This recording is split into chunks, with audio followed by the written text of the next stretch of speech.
So here we are in the moon. Yeah. And we're just lucky to catch the Earthrise. It's a perfect time for us to talk, fellas. There's no oxygen. God damn it.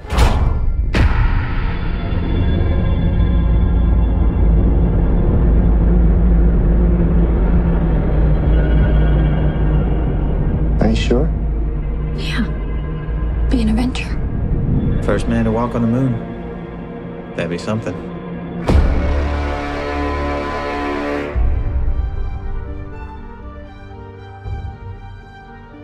It's not only about the part when they go to space, it's all the rest. It's the lead up to a space mission, which is really well depicted. And it rarely is on the screen, because you see, astronauts launching into space, but what does that imply in terms of hard work and sacrifices leading up to it, in terms of camaraderie and competition at the same time with the other astronauts? And I think that was very, very well rendered. And obviously I haven't been to the moon yet, but I've been to space, and the launches are really, really well done. And I like to tip my hat off to those guys, because I really could feel like I was on board.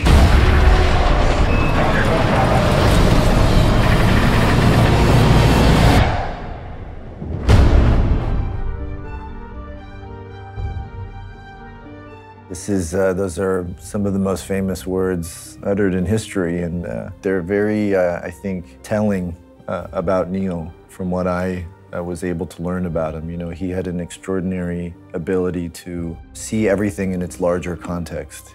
He could see a giant leap in one small step. So it was important, to get that right, and so much work had gone into having this feel accurate that I didn't want to be the one that let it down. Neil, if this flight is successful, you'll go down in history. What kind of thoughts do you have about that? We're planning on the flight being successful.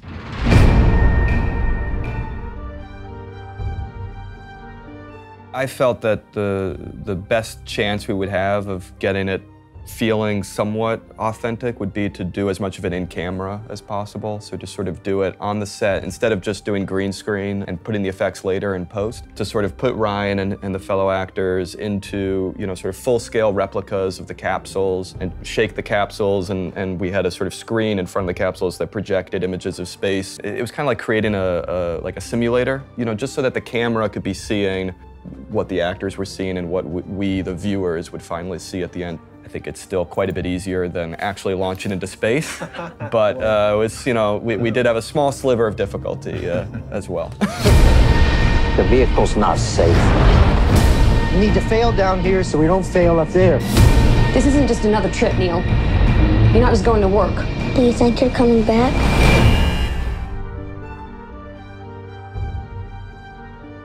And how did you shoot all the weightlessness scenes, by the way? Oh, I was scared about that too, actually. I mean, it was mostly wires, sort of the old school method, because the sets were real, they weren't digital sets, so we couldn't kind of do too much of the work digitally afterwards. We kind of had to do it on sets. So Ryan and the other actors would be on wires, or sometimes on a little sort of, yeah, exactly, like a little bouncing arm that sort of, would lift them up and down. And just little things like that that you then can either hide with the camera or paint out afterwards. Somebody got a Swiss Army knife? A Swiss Army knife? Are you kidding me?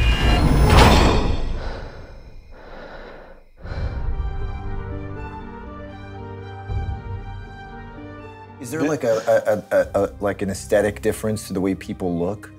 Yes. Does gravity have a different effect on your sort of face? Yes, it does very much so, because all of your fluids on the ground are being pulled by gravity to your legs, like the blood, the lymph, or whatever. And in zero gravity, or I should rather say in weightlessness, they're being shared more evenly across the whole body. And your heart's main mission is to bring blood to your brain. That's the most important thing. So it does its job. It pumps all the fluids right into your head, but then suddenly it doesn't have to overcome gravity. So you get too much fluid, and your head actually is a little bit more round. It's funny looking sometimes. People have the effect. Some people have more of that effect than others, but people have their features changed a little bit. I failed to act that. Here we go. 6, 5, 4, 3, 2.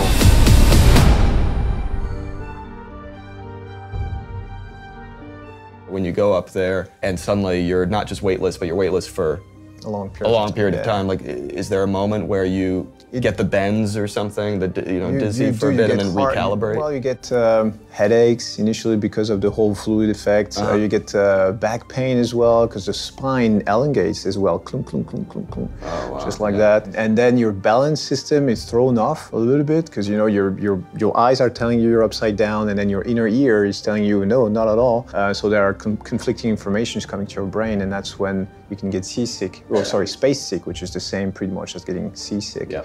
And so the brain is really well done. It adapts. It is going to unplug some signals, replug some others, and then you're not sick anymore. But on the other hand, when you come back to the ground, it can take between a few hours to a few days, and again, it depends on the individual, to get back to where you were before. Actually, you adapt to space. The human body is a magical machine. Do you question whether the program's worth the cost in money and in lives? You're down here and you look up and you don't think about it too much, but space exploration changes your perception.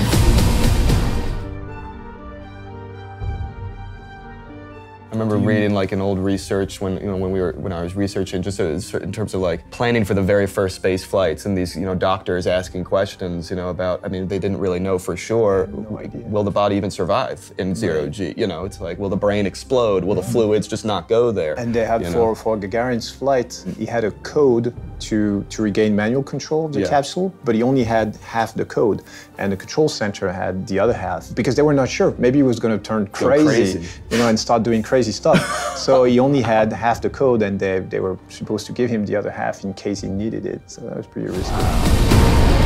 We've got this under control. You're a bunch of boys. You don't have anything under control.